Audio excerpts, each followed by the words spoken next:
মানে ধর্ম প্রকৃতপক্ষে যদি আমি ইসলামকে অনুসরণ করি, মুসলমানিত্বকে অনুসরণ করি, এটাকে দাবি করি, আমার মধ্যে কোনো মানে অপরিচ্ছন্ন কোনো কাজ নাই, পরিচ্ছন্নতার মধ্যে আছে।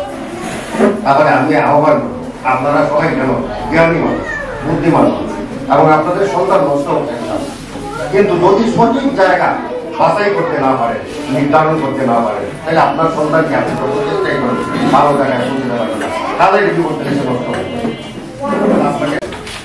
আমি একজন মুসলিম, সঠিক এবং পরিপূর্ণভাবে মুসলিম হিসাবে নিজের সবকিছু অনুশাসন অনুকরণ অনুধাবন করব, সেটাই একজন মুসলিম হিসাবে আমার স্বার্থকতা। একজন হিন্দু, একজন বৌদ্ধ, একজন খ্রিস্টান, প্রত্যেকেই তার স্বক্ষেত্রে সকল কিছু অনুশাসনের ভিত্তিতে পরিচালনা করবে, সেটা তার ক্ষেত্রেও এই প্রত্যাশা। কিন্তু আমরা তার থেকে যখন বিচ্যুত হই, অন্যদিকে সরে যাই, তখনই বিশৃঙ্খলা শুরু হয়। এর মূল কারণ হল কোনটা সঠিক এবং কোনটা বেঠিক সেটা আমরা অনুধাবন করতে পারি না, মূল্যায়ন করতে পারি না, নির্ণয় করতে পারি না। এই জন্য আমাদের মধ্যে এই বিশৃঙ্খলার সৃষ্টি হয়। আমি একটু ছোট্ট উদাহরণের মাধ্যমে তাদের আচার আচরণ বা সবকিছুই, পড়ালেখা সব বিষয়ে আমি আমার নিজের কথা বলি। আমার শিক্ষা জীবন কিন্তু কৃতিত্বপূর্ণ। আমার শিক্ষা জীবন কৃতিত্বপূর্ণ ছিল। ছোট বয়সে আমার বাবা খুব কেয়ার করেন, কিন্তু আমার মা আমাকে নিয়ে খুব প্রচন্ড লেখাপড়ার দিকে খুব কেয়ার ছিলেন। আর আমি ছোটবেলা থেকে আমি মেন্টালিটিটা অনেকটা আমার ধর্মপ্রাণ কেন্দ্রিক ছিল আর কি। তা আমার মাদ্রাসা পড়ার খুব ইচ্ছা ছিল। তা আমার বাবা বলছে যে প্রথম যখন আমি লেখাপড়া করতাম না, বাবা আমাকে মাদ্রাসায় দিয়ে দেয়। তো মাদ্রাসায় যখন আমি পড়ি তখন হচ্ছে ওই লেখাপড়ার দিকেও আমাকে স্কুলের দিকে আমার বাবা রাখলেন। আমার বাবা চাচ্ছিলেন না যে আমি মাদ্রাসায় পড়ি আর কি। তো স্কুলের লেখাপড়ার দিকে মোটামুটি কিছুটা ভালো ছিলাম। হঠাৎ করে আবার এই আমার যে লেখাপড়ার মানে উন্নতির দিকটা এটা খুব ভালো হয়ে যায়। তখন আমার বাবা বললো যে আমি আমার বাচ্চাকে মাদ্রাসায় দিব না। তো কি বলবে যে আমি তাকে স্কুলে ভর্তি করবো আর কি। স্কুলে ভর্তি করতে স্কুলে খুব ভালো করতেছি আর কি। কিন্তু আমার মাদ্রাসার প্রতি একটা টান ছিল, আমি মাদ্রাসায় যেতাম। ওদিকটা হাফিজে মাদ্রাসায় পড়ালেখা করছি, আবার এই দিক দিয়ে স্কুলে পড়ালেখা করছি। তা স্কুলের রেজাল্ট ভালো ছিল মোটামুটি। মাদ্রাসাও আমার প্রায় 7 বছরে মাদ্রাসায় প্রায় 6 মাস করছি। 6 মাসে আমি প্রায় 6 পারা হাফিজ হয়ে গেছি। তখন আমি যখন এইটে পড়ি, এইটের দিকে যখন আসি, তখন মানে আমার ওইদিকে ট্রেনটা ছিল বেশি মাদ্রাসার দিকে, কিন্তু স্কুলে আমার বাবা মা দিবেই না যে না ওকে স্কুলে পড়াবো আর কি। আর বাইরের মানুষ বলতেছে ছেলেটা লেখাপড়ায় ভালো, ওকে স্কুলে দেন, ও ভালো করবে আর কি। তো আমি লেখাপড়া করে শেষ পর্যন্ত মাদ্রাসাটা কন্টিনিউ হবে, তাদেরকে বুঝাইতে হবে, মোটিভেশন দিতে হবে, বাট চাপাই দেওয়ার সংস্কৃতি থেকে আমাদের বের হয়ে আসা উচিত। বিশেষ করে মা রাজার আছে, আমি নিজেও আমার ওয়াইফকে দেখি যে খুব বেশি চাপাচাপি করে এবং যদি কোনো কারণে রেজাল্ট খারাপ করে বা বৃত্তি মিস করে তাহলে কিন্তু অবস্থা খারাপ, এরকম একটা অবস্থা হয়। যেহেতু বাবারা বেশি একটা সময় দিতে পারে না বাচ্চাদের পেছনে, মারা যেহেতু বেশি শ্রম দেয়, তারা এই কাজটা করে। তা আমার আহ্বান থাকবে, আমরা আমাদের বাচ্চাদেরকে স্পেস দিব, তাদেরকে সুযোগ দেওয়া দরকার, এবং তাদেরকে অত্যধিক যদি আমরা চাপের মধ্যে রাখি তাহলে কিন্তু তাদের মেধা বিকাশ থেকে বঞ্চিত হবে তারা। এজন্য আমরা তাদের পিছনে পরিকল্পিত শ্রম দিব, তাদেরকে পজিটিভ মোটিভেশন দিব। যদি তারা পড়তে বসতে না চায়, গড়িমসি করে, তাহলে তাদেরকে পজিটিভলি আমরা বোঝানোর চেষ্টা করবো। বাট তাদেরকে আমরা যদি চাপাই না দিই, তারা যদি এটা না বুঝে যে আমার আম্মু আব্বু আমাকে চাপাই দিচ্ছে, তাহলে তাদের ব্রেনের মধ্যে এটা চাপ পড়বে। হওয়া এর মানে এই নয় তুমি একদম সফলতার চূড়ান্ত সীমায় উঠে গেছো, বিষয়টা কিন্তু এরকম না। এটা কিন্তু তোমার জীবনের শুরু, জাস্ট বিগিনিং। একটা ভালো শুরু দিয়ে তুমি শুরু করেছো, তোমার বিগিনিংটা অনেক সুন্দর হয়েছে। তোমাকে আরো অনেক পথ পাই দেওয়া লাগে, তোমার সামনে আরো অনেক পথ হয়ে গেছে। তোমার সামনে 5 এ ভালো করতে হবে, 8 এ ভালো করতে হবে, এসএসসি তে ভালো করতে হবে, ইন্টারমিডিয়েটে ভালো করতে হবে, ভর্তি পরীক্ষায় ভালো করতে হবে। এভাবে প্রতিটি পদক্ষেপে তোমাকে আরো অনেক দূর আগায় যেতে হবে। এটা তোমাদের অনেক শুরু, জীবনের অনেক সুন্দর একটা শুরু। এটাকে তুমি সেলিব্রেশন করো, এটাকে তুমি ধারণ করো।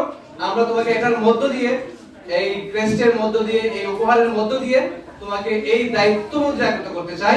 তোমাকে সামনে আরো ভালো করতে হবে, তোমাকে আরো পরিশ্রম করতে হবে। if you want to be happy and successful in life, never stop learning. যদি তুমি জীবনে সুখী হতে চাও, সফল হতে চাও, তোমাকে পড়াশোনা বাদ দেওয়া যাবে না। To be honest man, to be a perfect man, you need to relationship between cases.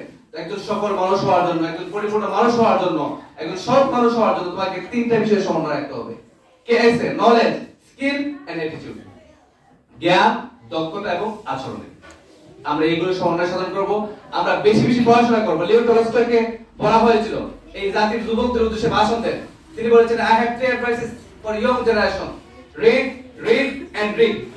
এই যুবকদের উদ্দেশ্যে আমার তিনটা বক্তব্য, সেটা হচ্ছে পড়ো, পড়ো এবং পড়ো। আমাদের পবিত্র কোরআন শুরু হয়েছে এই পড়ো, ইকরা বিসমি রাব্বিকাল্লাযী খালাক। পড়ো তোমার প্রভুর নামে যিনি তোমাকে সৃষ্টি করেছেন। এই পড়া শব্দের মধ্য দিয়ে কোরআন শুরু হয়েছে। এইজন্য আমাদেরকে পড়াশোনা করতে হবে, সবাইকে পড়তে হবে। আমাদের অভিভাবক তাদেরকেও পড়তে হবে। এই ইকরা শব্দটা যার উপর নাযিল হয়েছিল, ওনার বয়স ছিল কত? 40 বছর।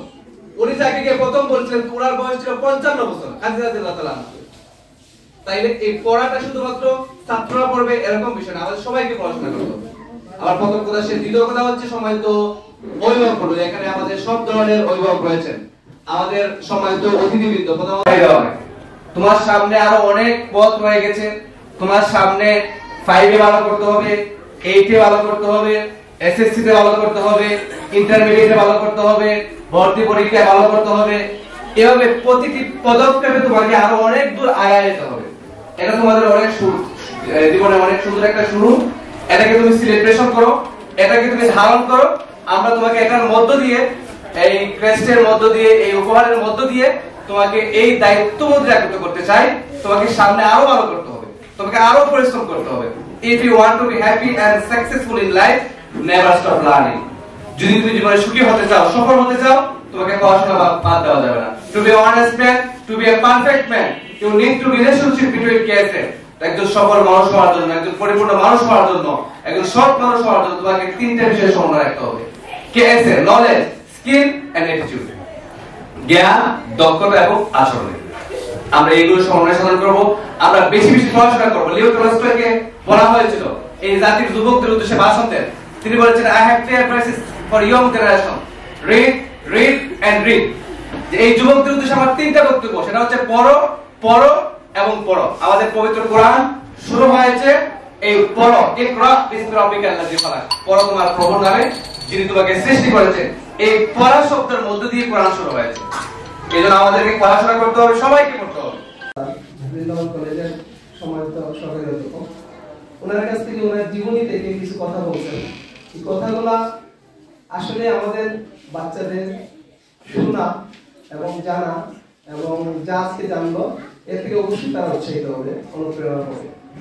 সম্মানিত উপস্থিতি, আমাদের এই অভিভাবক শিক্ষা সংস্কৃতি উন্নয়ন পরিষদ, আমরা গত 2019 সাল থেকে আমরা এর কার্যক্রম পরিচালনা করে আসছি। তো আমাদের বেশ কয়েকটা কার্যক্রম, এর মধ্যে অন্যতম হচ্ছে বৃত্তি প্রদান অনুষ্ঠান, বৃত্তি নেওয়া। আর হচ্ছে আমাদের মূল টার্গেটটা ছিল আমাদের যে বেসরকারি স্কুলগুলো আছে, যারা কিন্ডারগার্টেন বা প্রাইভেট স্কুল হিসেবে পরিচালিত, এই স্কুলগুলা বিভিন্ন সুবিধা থেকে বঞ্চিত। এই স্কুলগুলা যাতে সুবিধা বঞ্চিত থেকে কিছুটা হলেও উপকার পায়, সেই উদ্দেশ্যে মূলত এই পরিষদটা গঠন করা হয়েছিল। কলেজের সম্মানিত প্রিন্সিপাল প্রফেসর মোহাম্মদ হারুন নেসার, উপস্থিত বিশেষ অতিথিবৃন্দ, উপস্থিত আজকের প্রোগ্রামের সম্মানিত সভাপতি, হবিগঞ্জ আব্দুল মনির মাদ্রাসার সম্মানিত প্রিন্সিপাল মাওলানা তারিকুল ইসলাম ভাই, এছাড়া উপস্থিত আমার সম্মানিত অভিভাবক এবং বৃত্তিপ্রাপ্ত শিক্ষার্থীরা, আসসালামু আলাইকুম ওয়া রাহমাতুল্লাহ। সম্মানিত উপস্থিতি, আমরা কৃষিখণ্ড পাঠ্যক্রম হবিগঞ্জ জেলার সর্ববৃহৎ একটি মেধাভিত্তিক প্রকল্প, যেটি আমরা গত বছর আয়োজন করেছিলাম। প্রায় 3400 শিক্ষার্থী আমাদের এই প্রকল্পে অংশগ্রহণ করেছিল। তার মধ্য থেকে আমরা 256 জনকে বাছাই করেছি। আপনারা হয়তো যারা অংশগ্রহণ করেছে বা যারা দেখেছেন আমাদের পেজে রেজাল্ট দেওয়া হয়েছে। আমরা আগামী 20 তারিখ জেলা শিল্পকলা একাডেমিতে বৃত্তি প্রদান অনুষ্ঠান করতে যাচ্ছি। আপনাদের শুরুতেই আপনাদের সকলকে আমি দাওয়াত দিচ্ছি, যারা বৃত্তি পেয়েছেন এবং যারা এখানে বৃত্তি প্রাপ্ত নন বা বৃত্তি পান নাই, আপনাদেরকে দেখার জন্য আমাদের অনুষ্ঠান কিভাবে হয় এই আয়োজনকে দেখার জন্য আপনাদেরকে দাওয়াত করা হইল। এই কথাই বলতে চাই যে আজকে যেভাবে আমরা এখানে সম্মানিত হয়েছি, মেধার স্বাক্ষর রেখেছি, আমার জীবনের প্রতিটি ক্ষেত্রে যেন এই ধরনের অর্জনটা ধরে রাখতে পারি। শুধু শিক্ষা ক্ষেত্রে নয়, আমরা শুধু একজন ভালো ছাত্র নয়, এটাতে শুধু আমরা বিশ্বাস করি।